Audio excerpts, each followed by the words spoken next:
Warahmatullahi wabarakatuh. Innal hamdalillah nahmaduhu wa nasta'inuhu wa nastaghfiruh wa na'udzu billahi min syururi anfusina wa min sayyiati a'malina. May yahdihillahu fala mudhillalah wa may yudlil fala hadiyalah. Asyhadu an la ilaha illallah wahdahu la syarikalah wa asyhadu anna Muhammadan abduhu wa rasuluh. Sallallahu alaihi wa ala alihi wa ashabihi wa man tabi'ahum bi ihsan ila yaumiddin. Amma ba'd. Ma'asyarul muslimat rahimani wa rahimakumullah. Alhamdulillah, kembali kita lanjutkan di siang hari ini kajian keluarga yang membahas hak dan kewajiban suami istri satu terhadap yang lainnya. Kita di dalam kitab ini sudah masuk di pembahasan hak-hak istri. Di pertemuan yang lalu kita sudah sebutkan di antara hak istri, seorang suami wajib hidup bersama istrinya, bermuamalah dengannya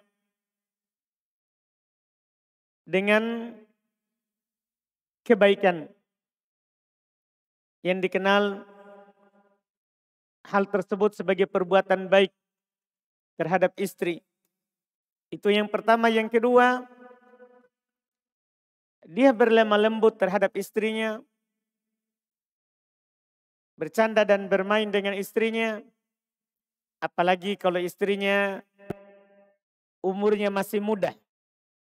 Kita sudah sebutkan contohnya bahwa Nabi Shallallahu Alaihi Wasallam beliau kadang berlomba lari dengan istrinya Aisyah radhiyallahu taala anha. Yang ketiga, dia itu seorang suami berbuat baik kepada keluarga istrinya. Kepada keluarga istrinya. Kemudian yang keempat, seorang suami juga di antara hak istrinya yang harus dia penuhi, dia memberikan nafkah kepada istrinya sesuai dengan keluasan dan kelapangannya. Kemudian yang kelima, di antara hak suaminya, di antara hak istrinya, dia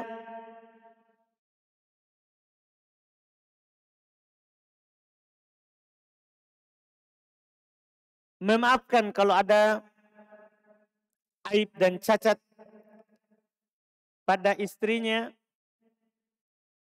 jika itu terjadi darinya dan dia tidak membenci istrinya karena hal tersebut. Kemudian yang kelima, di antara hak yang keenam, di antara hak istri, seorang suami tidak menyebarkan rahasia istrinya di tengah manusia, tengah masyarakat, bahkan di teman-temannya. Kemudian yang ketujuh dan yang terakhir ini yang kita ambil, dia seorang suami harus berbaik sangka kepada istrinya dan memberikan izin istrinya untuk keluar melakukan sholat berjamaah kalau dia ingin berziarah kepada kerabatnya jika aman dari fitnah. Jika aman dari fitnah. Dan Yang ke-8 kita singgung ulang sebelum masuk di cabang yang berikutnya yang disebutkan musa'adatul rajul zaujatahu fi khidmati a'malil bait wa ashqalil manzil. Ini yang kita juga sudah sebutkan tapi kita ulang sedikit. Di antara hak istri terhadap suaminya, bahwa seorang suami harus selalu membantu istrinya dalam amalan-amalan rumah, pekerjaan-pekerjaan rumah, kesibukan-kesibukan yang ada dalam rumahnya. Ini harus kita perhatikan sebagai seorang suami. Sebagian orang kan kadang salah paham. Ketika dikatakan bahwa laki-laki suami adalah pemimpin, berarti dia tinggal perintah saja, tidak bekerja. Membantu istrinya terkait dengan pekerjaan rumah. Tidak. Nabi Muhammad SAW orang yang paling utama. Orang paling mulia. Tapi bersamaan dengan itu belum membantu istrinya. Aisyah radhiyallahu taala anha pernah ditanya tentang Nabi sallallahu alaihi wasallam ketika belum berada dalam rumah. Katanya maka Nabi sallallahu alaihi wasallam yasna'u fi baitih. Apa yang Nabi lakukan dalam rumah? Qalat kata Aisyah, kana yakunu fi mihnati ahlihi. Ta'ani khidmata ahlihi. Fa'idha hadaratis sholah, kharaja ila sholah. Masya Allah. Adalah Nabi SAW melakukan pekerjaan keluarganya. Melakukan pekerjaan istrinya. Kalau datang waktu sholat, belum keluar sholat. Nah, ini contoh dari manusia terbaik. Bersamaan dengan kemuliaan kedudukan beliau sebagai Rasulullah, beliau juga melakukan pekerjaan rumah. Pekerjaan istrinya. Seperti yang disebutkan oleh Aisyah radhiyallahu taala anha, kana basyaron minal basyar. Belum manusia seperti manusia yang lain. Yufli taubah. Belum melipat pakaiannya. Wa yahlub syatah. Memerah air susu kambingnya untuk keluarganya. Wa yakhdum nafsahu. Belum melayani dirinya sendiri. Ini Nabi kita Muhammad SAW. Ini yang Nabi kita Muhammad SAW lakukan di dalam rumahnya. Yang Nabi SAW lakukan dalam rumahnya. Intinya gambaran ini bahwa seorang suami itu juga harus membantu pekerjaan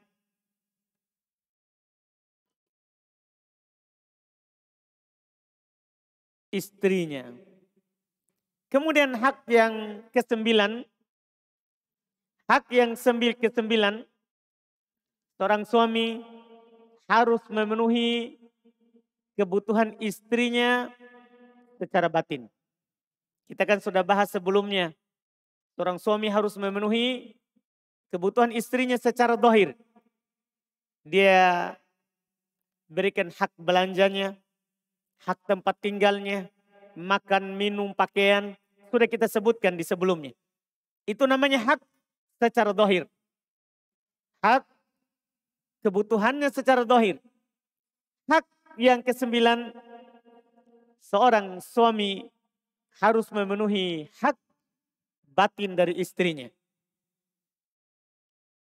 Supaya terjaga kehormatannya. Supaya terjaga kehormatan istrinya.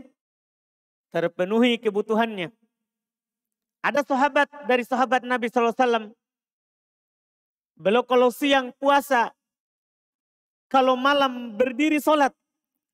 Sehingga dia tidak mendatangi istrinya. Nabi SAW menegurnya. Nabi SAW menegurnya.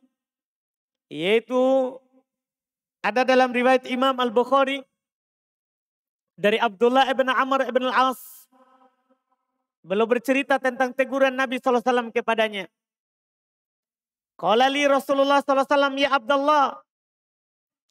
Rasulullah SAW berkata kepadaku, wahai Abdullah. Alam ukhbar annaka tasumun nahar wa takumul lail.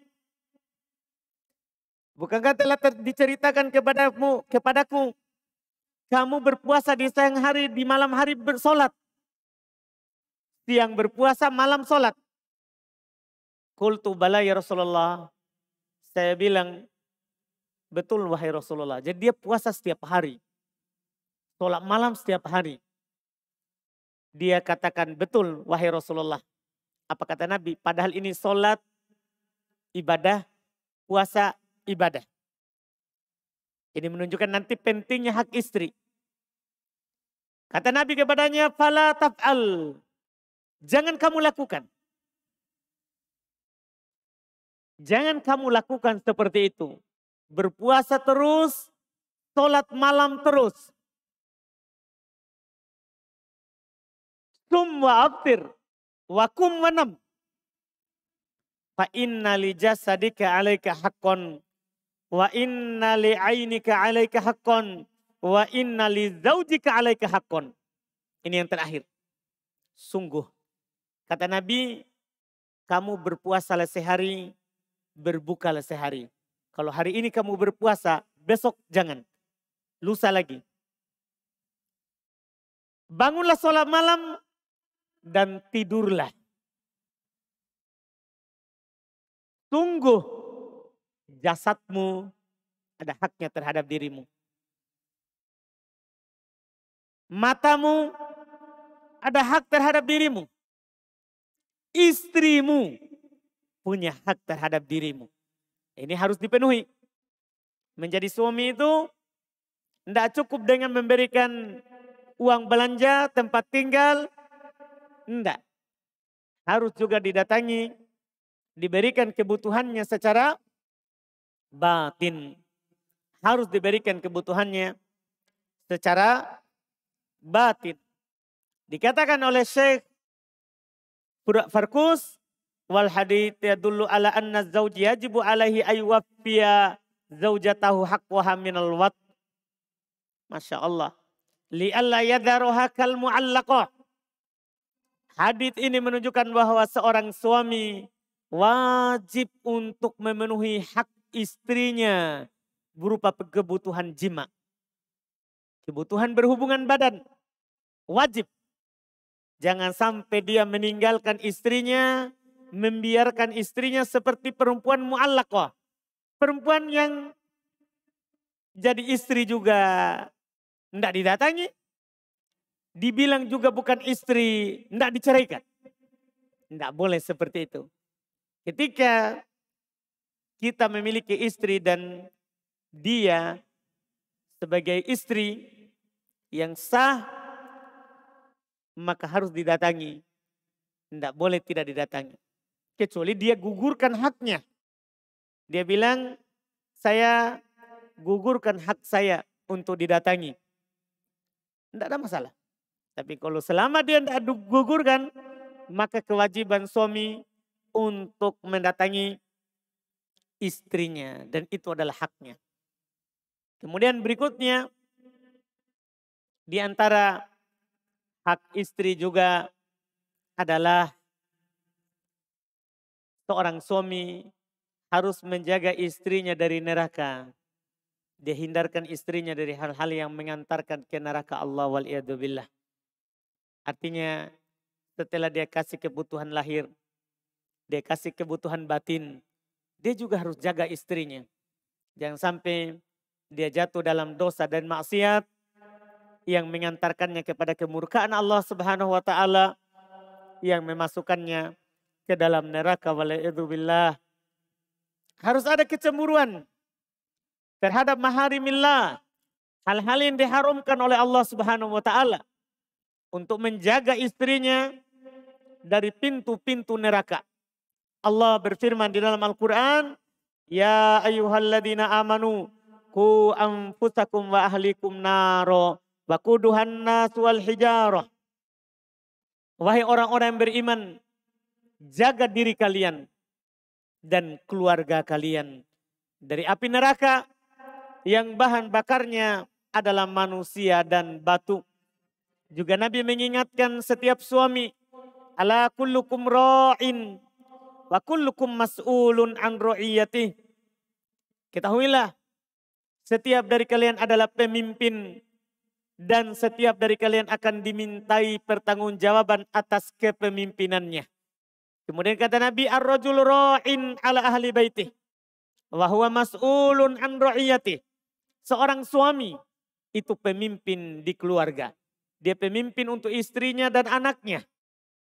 Dan dia akan ditanya nanti, gimana kamu atas kepemimpinanmu? Kamu jaga enggak baik-baik mereka? Dari hal-hal yang dimurkai oleh Allah Subhanahu wa ta'ala. Maka ini yang harus diperhatikan. Dia perintahkan keluarganya untuk sholat dan bersabar di atasnya.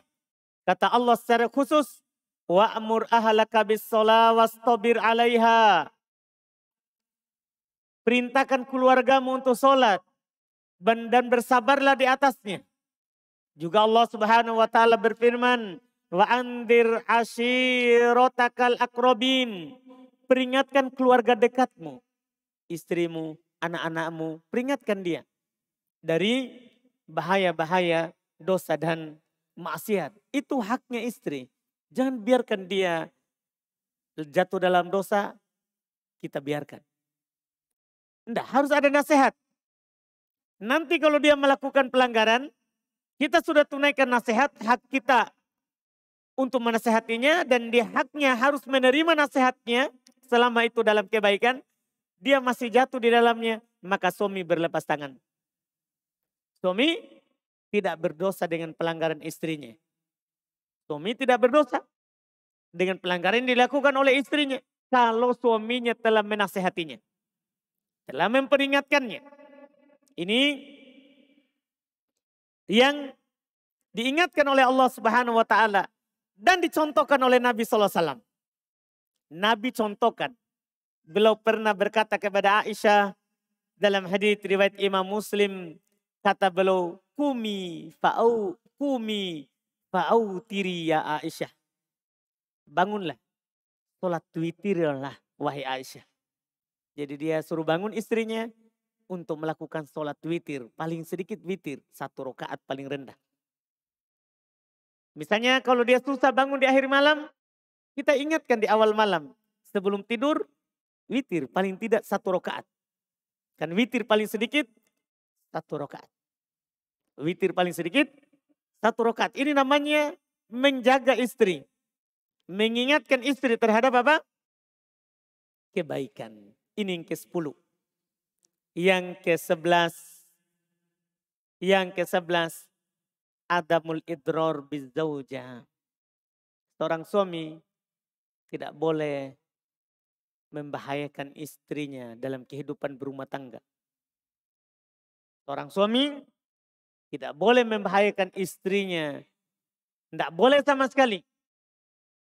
Kata Syekh Farkus, la yajuzu lizzauj ayudirra bi ghairi wajhin haq bi ghairi wajhi haqqin. Tidak boleh bagi suami untuk membahayakan istrinya tanpa hak. Tidak boleh. Tidak boleh. Iya. Karena ini adalah nanti masuk dalam kezaliman terhadap istri. Itu diharamkan oleh Allah Subhanahu wa taala.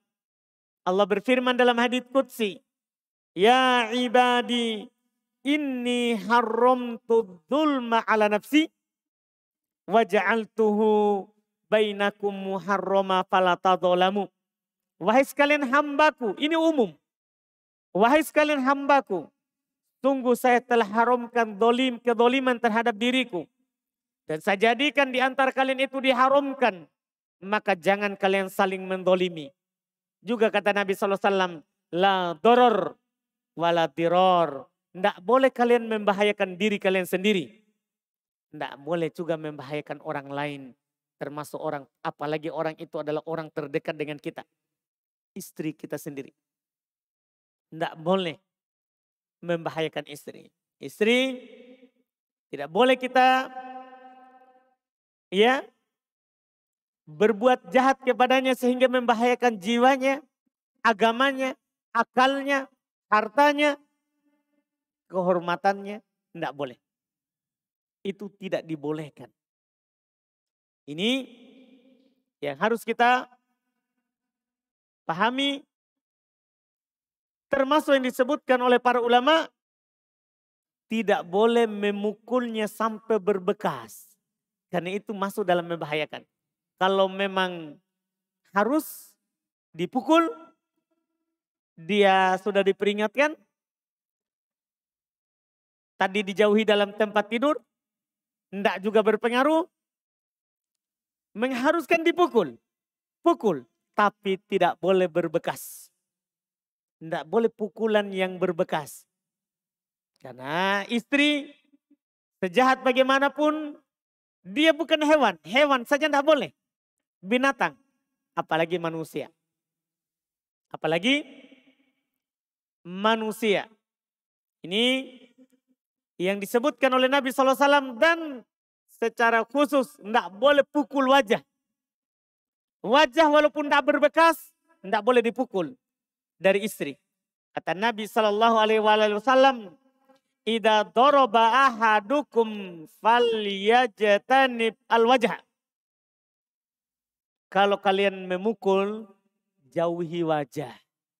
Sebagian orang kadang suka menampar wajah istrinya, itu kesalahan. Semarah bagaimanapun kita, tidak boleh pukul wajah. Kalau memang harus dipukul. Itu pun kalau memang harus dipukul. Tidak boleh pukul wajah. Dan kalau yang kita diberi pilihan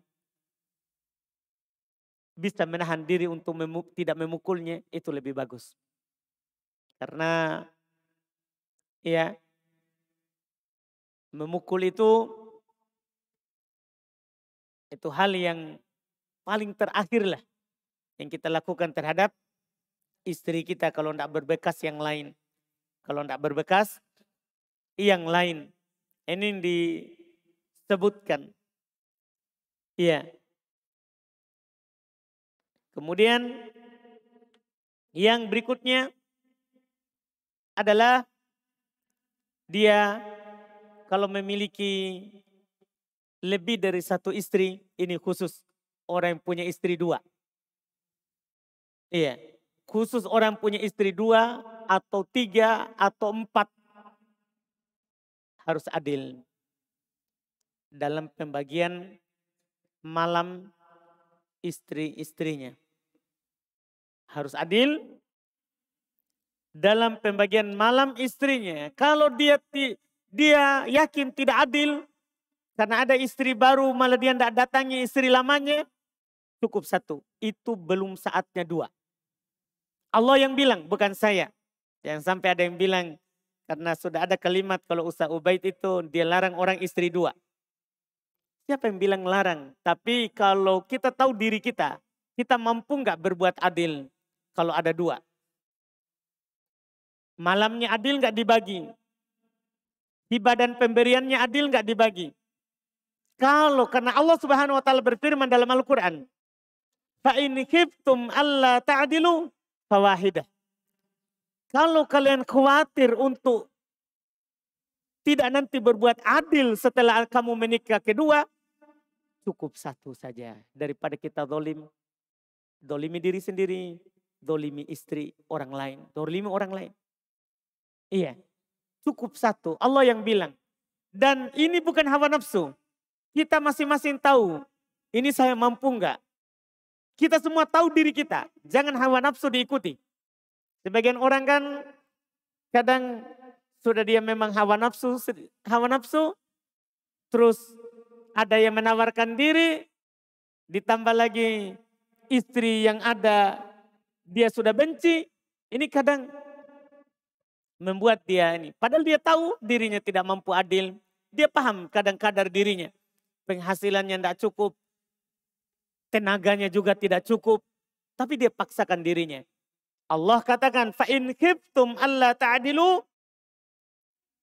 فَوَاحِدَةً. Jika kalian khawatir untuk tidak berbuat adil, maka cukup satu. Kata Syekh Farkus, فَإِنَّ اللَّهَ تَعَالَى نَدَبَ إِلَى الْإِكْتِصَارِ عَلَى وَاحِدَةٍ indal khawf min adamil adili. Masya Allah. Sesungguhnya Allah Subhanahu wa taala menganjurkan. Allah sunnahkan. Kan sebagian orang kadang sunnah lebih dari satu, sunnah dua, sunnah tiga, sunnah empat. Tapi ini lihat pendalilan sebaliknya. Allah sunnahkan. Allah sunnahkan hanya terbatas dengan satu istri jika dia takut untuk tidak berbuat adil. Dia khawatirkan dirinya tidak mampu adil. Tidak mampu adil. Maka sunnah satu. Bukan sunnah dua, sunnah tiga, sunnah empat. Ini harus diperhatikan oleh orang-orang yang semangat saja. Tidak memikirkan dirinya mampu atau tidak. Ini yang disebutkan ya oleh Allah Subhanahu wa taala di dalam Al-Qur'an. Dan hati-hati masalahnya nanti di hari kiamat. Seorang yang punya dua istri dan dia tidak adil, itu akan datang dalam keadaan berjalan miring. Hati-hati, ini siksaan nanti di akhirat. Nabi SAW bersabda dalam hadits yang diriwayatkan oleh Imam Ahmad dari Abu Hurairah, man kanat lahum ro'atan, siapa yang memiliki dua istri, yamilu li ihdahuma alal ukhra, dia lebih condong kepada salah satu istrinya daripada istrinya yang lain. Lebih condong kepada salah satunya daripada istrinya yang lain. Ja'a yaumal qiyamah yajurru ahadas yaqqaihi sakiton aw ma'ila. Dia akan datang pada hari kiamat dalam keadaan dia berjalan miring.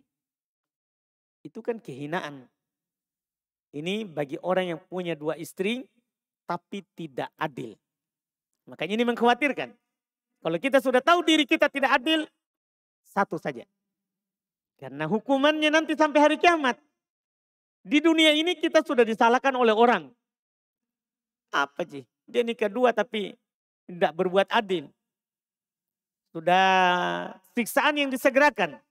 Ditambah di akhirat. Kata Nabi, orang yang memiliki dua istri, kemudian dia hanya condong kepada salah satunya, maka akan datang dalam keadaan miring di hari kiamat. Berjalan miring. Iya, orang-orang berjalan lurus, dia miring. Ini bukan hal yang mudah. Bukan hal yang mudah, karena ini adalah terkait dengan hari kiamat. Terkait dengan hari kiamat. Maka hak ini khusus bagi orang yang memiliki lebih dari satu istri. Kemudian juga berikutnya lagi di antara hak istri terhadap suaminya, seorang suami harus selalu cemburu terhadap istrinya. Ya, karena memang sudah kita sampaikan juga di pembahasan kitab kesalahan suami. Termasuk kesalahan suami itu kalau tidak punya lagi sifat cemburu. Sifat cemburu inilah yang membuat kita nanti menjaga istri. Ketika dia melakukan pelanggaran, kita akan menegurnya karena ada kecemburuan. Ketika dia bermudahan dengan laki-laki yang bukan mahramnya, kita bisa akan menegurnya. Seperti yang disebutkan oleh Nabi SAW, kecemburuannya Sa'ad. Kecemburuannya Sa'ad ya radhiyallahu taala anhu, ketika dia menyatakan kalau dia mendapatkan istrinya bersama laki-laki lain maka dia langsung penggal lehernya. Ketika hal itu sampai kepada Nabi, kata Nabi, ata'jabuna min giroti Sa'ad? Apakah kalian heran dengan kecemburuannya Sa'ad sampai seperti itu? Kata Nabi, wallahi la ana aghyaru minhu. Saya lebih cemburu daripada Sa'ad. Saya lebih cemburu daripada Sa'ad. Ini harus yang ada pada seorang laki-laki. Dia cemburu kalau istrinya berhias bukan untuknya. Dia cemburu kalau istrinya berhias bukan untuknya. Untuk keluar ke pasar dia berdandan, ke mall dia berdandan. Suami harus cemburu seperti itu. Ya, karena dia nampakkan hal tersebut kepada yang bukan mahramnya. Kepada yang bukan mahramnya. Ini yang disebutkan. Demikian pula dia harus cemburu ketika istrinya bersama laki-laki yang bukan mahram. Dari laki-laki ajanib. Yang ajnabi. Ini dia harus bercemburu di situ. Dia jaga istrinya untuk tidak jatuh dalam hal-hal yang seperti yang disebutkan. Inilah beberapa hak istri terhadap suaminya. Dengan ini kita sudah sempurna, lengkap mengambil hak suami terhadap istri itu di pertemuan-pertemuan sebelumnya. Kemudian ini kita selesaikan hak istri terhadap suaminya. Kita ambil 2 kali di pertemuan lalu, kemudian kita sempurnakan di pertemuan ini. Kemudian kita tutup, karena belum tutup dengan pembahasan hak yang berserikat. Sama antara suami istri. Hak yang berserikat antara suami istri. Pertama, saling menasehati dalam kebaikan. Kalau suami salah, istri ingatkan. Istri salah, suami ingatkan. Ini hak yang berserikat antara suami istri. Jangan marah kalau istrinya menegur, kalau itu memang salah. Sebaliknya istri jangan marah kalau suaminya tegur, kalau memang itu salah. Karena itu adalah hak suami istri. Ingat, kita sudah sebutkan di pembahasan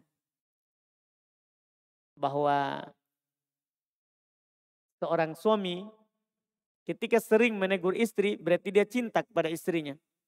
Sebaliknya, ketika istri menegur suaminya kalau salah, berarti dia cinta kepada suaminya. Karena kalau orang tidak tegur kalau kita salah, berarti dia tidak suka lagi sama kita. Dia tidak suka lagi sama kita. Nah, ini harus diperhatikan. Ini hak yang berserikat. Kemudian di antara hak yang berserikat adalah saling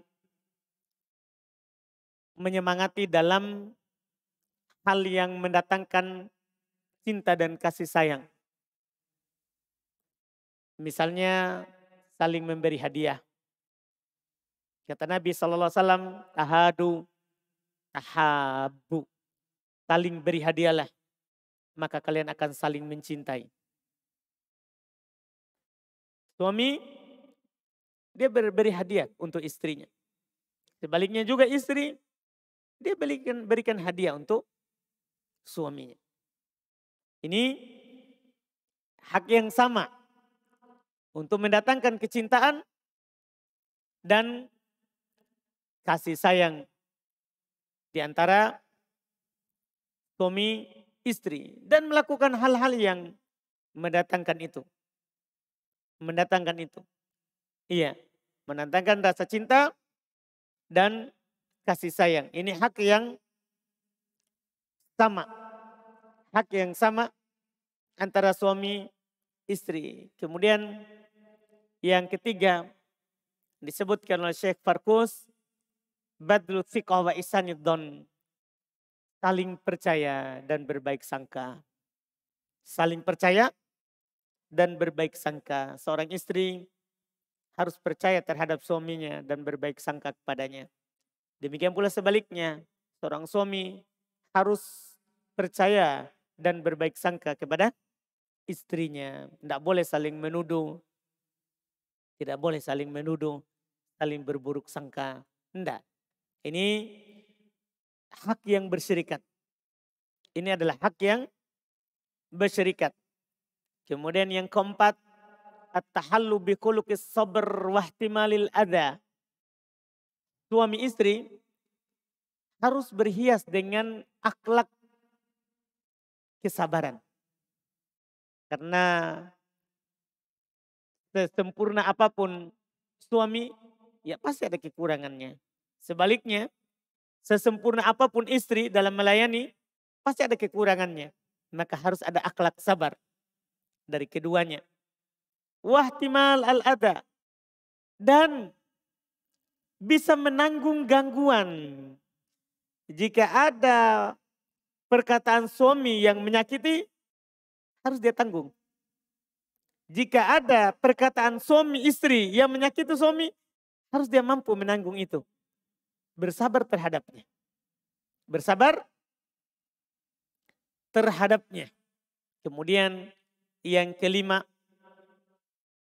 adalah bersuami istri berserikat dalam membangun rumah tangga. Mereka memiliki hak yang sama. Kewajiban suami menjaga istri, anak, rumah. Sama juga. Istri juga punya kewajiban sama juga. Dia harus jaga anak, rumah. Kalau ada harta suaminya, dia jaga harta suaminya. Dia jaga. Ini harus dipahami tanggung jawab bersama. Antara suami, istri. Antara suami, istri. Kemudian di antara hak yang berserikat, tadi sudah juga kita singgung dalam hal al-mu'asyarah, al-istimta.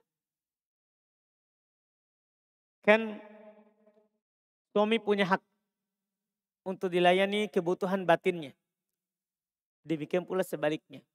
Istri punya hak untuk dilayani kebutuhan batinnya.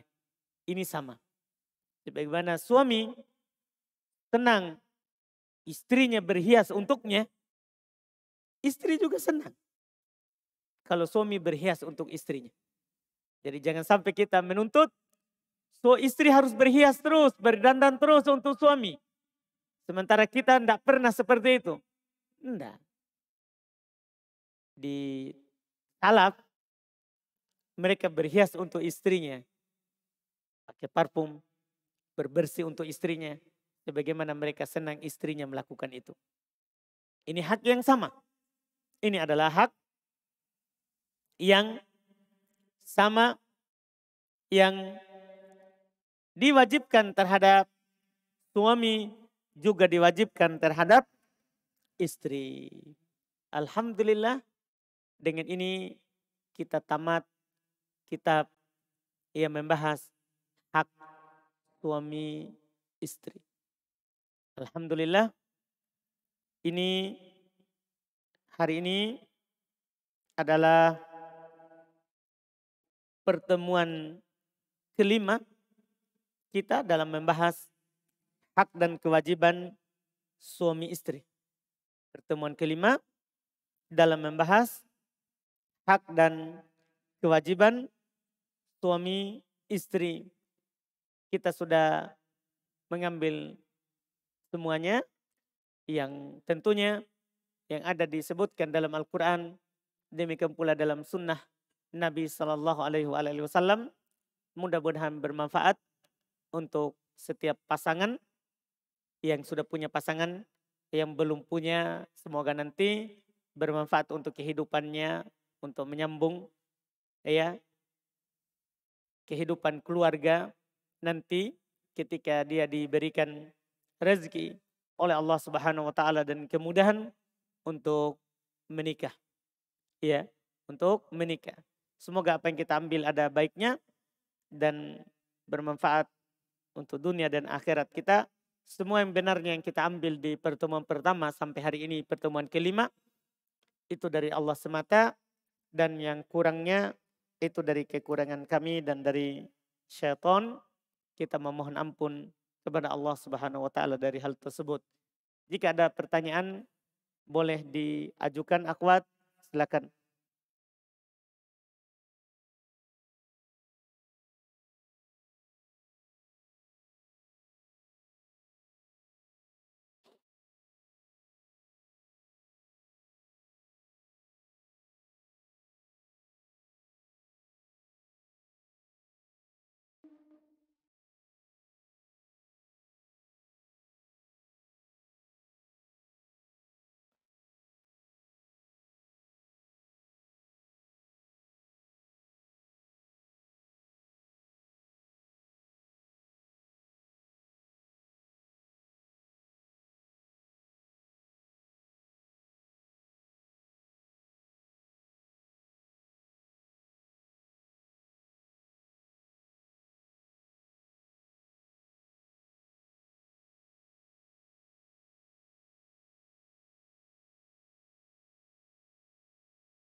Sini ada pertanyaan dari akhwat.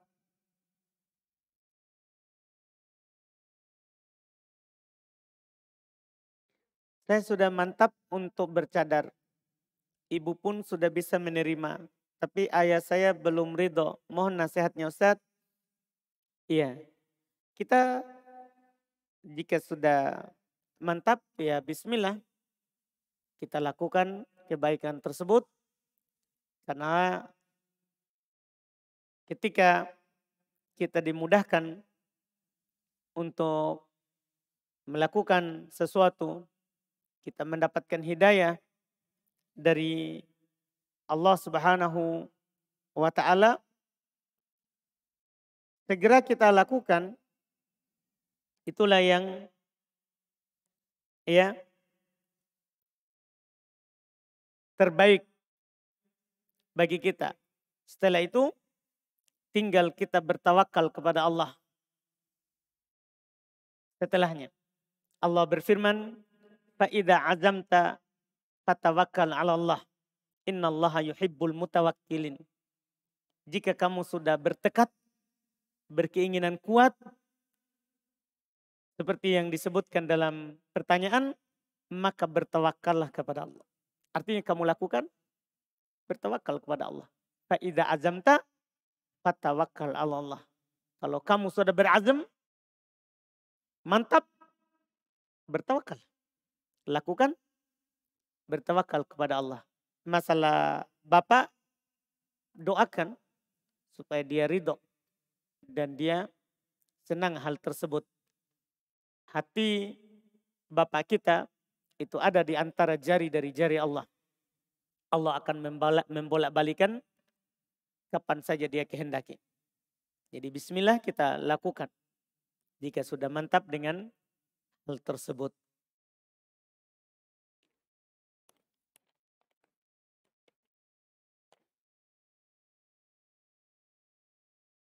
Ini ada pertanyaan, Ustadz. Saya punya emas 8 gram dan saat ini ada simpanan umroh yang digabungkan milik saya. Suami orang tua, tapi dananya dari saya dan suami. Saat ini jumlahnya 15 juta. Insya Allah bulan 8 ini sudah mencapai haul. Pertanyaannya, apakah zakatnya saya keluarkan digabung emas dan uang 15 juta mengikuti zakat perak atau hanya tabungan umroh yang 15 juta saja? Hanya yang 15 juta saja. Karena emas punya zakat tersendiri, uang rupiah ketika kita kiaskan ke perak berarti punya zakat tersendiri. Zakat uang rupiah itu 7 juta sudah dapat haulnya, sudah dapat nisabnya. Sementara emas harus 85 gram. Jadi emasnya belum jatuh, belum wajib zakat, hanya uangnya yang sudah jatuh dan sudah wajib zakatnya. Tidak digabung, tidak digabung hal tersebut. Karena emas zakat sendiri, rupiah zakat sendiri. Suami saya membelikan emas kedua ya, pertanyaan kedua. Suami saya membelikan emas nilai 3 gram. Tapi uang yang digunakan untuk beli dari hasil syubhat. Tapi saya ingatkan suami sebaiknya tidak mengambil harta hasil syubhat. Saya baru tahu kalau emas itu dari hasil syubhat. Setelah dibelikan, karena suami tidak beritahu saya ingin beli emas tersebut. Pertanyaannya, bagaimana hukum emas yang saya terima? Apakah halal atau haram, Ustaz? Halal. Karena suami yang salah dalam berusaha. Ketika dia berikan kepada kita istri atau anak, halal untuk istri dan anak. Dia salah. Dia salah dalam berusaha, tapi halal untuk istri dan anaknya ketika dia berikan kepada anak dan istrinya. Ketika berikan pada anak dan istrinya. Apakah harta syubhat bisa diberikan kepada keluarga yang tidak mampu tanpa mengharap pahala dari harta syubhat tersebut? Bisa. Harta syubhat itu dua arahnya. Ketika seorang punya harta syubhat, dua. Tempat untuk membebaskan diri kita darinya. Pertama, kepada kebutuhan umum, pembangunan jalan, pembangunan WC umum, pembangunan got misalnya. Bisa. Tempat kedua, orang miskin. Tempat kedua adalah diberikan kepada orang miskin. Itu terkait dengan harta syubhat dengan niat tentunya bukan sedekah. Niatnya adalah untuk terlepas, terbebas dari harta syubhat. Dari harta syubhat. Itu wallahu alam.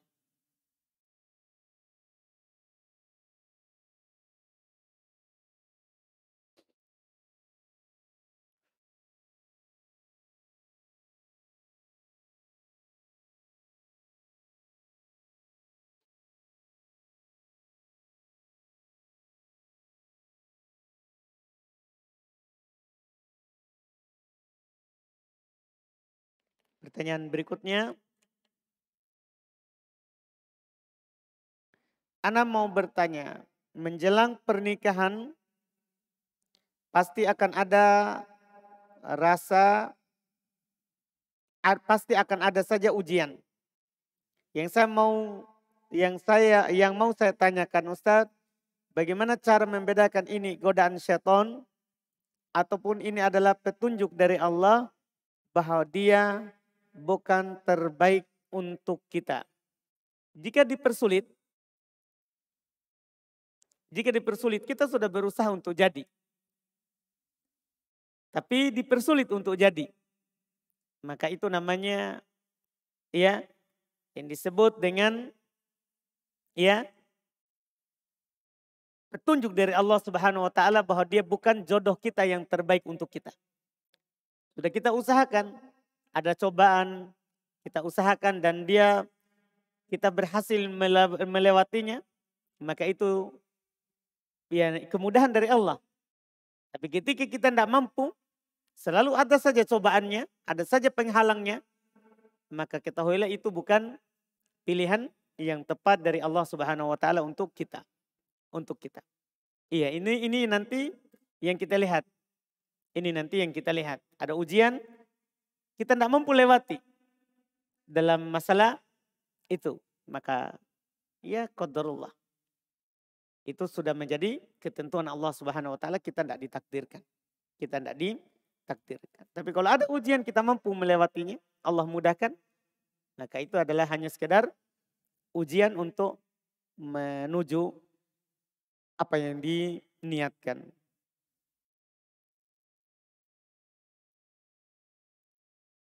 Apakah berdosa jika seorang anak membatasi pemberian uang kepada kedua orang tuanya? Berdosa jika orang tuanya minta. Orang tuanya minta dan inginkan, kemudian dia tidak beri, berdosa. Iya, karena apa yang kita punya, itu punya orang tua. Karena kita ada, karena sebab orang tua. Kecuali dia tahu, kalau dia kasih ini, orang tuanya akan membelanjakan di hal-hal yang tidak baik. Kalau dikasih lebih, maka dia akan gunakan di hal-hal yang haram. Hal-hal yang tidak halal. Maka boleh dia batasi. Karena dia menjaga orang tuanya. Tapi kalau enggak, orang tuanya akan malah berbuat baik dengannya. Ya, atau melakukan hal-hal yang mubah, maka kita berikan. Kita bisa berdosa hal tersebut. Karena kita tidak melayani orang tua kita dalam hal yang mubah. Dalam hal yang mubah. Wallahualam.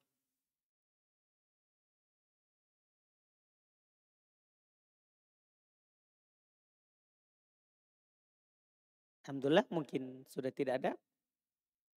Kita cukupkan apa yang kita ambil hari ini. Subhanakallahumma hamdik.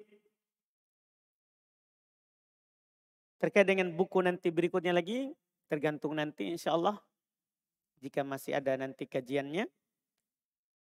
Karena bukunya ini sudah selesai. Ya nanti akan diumumkan lagi insya Allah oleh panitia. Kita cukupkan. Subhanakallahumma hamdik. Asyhadu an la ilaha illa anta astaghfiruka wa atubu ilaik. Assalamualaikum warahmatullahi wabarakatuh.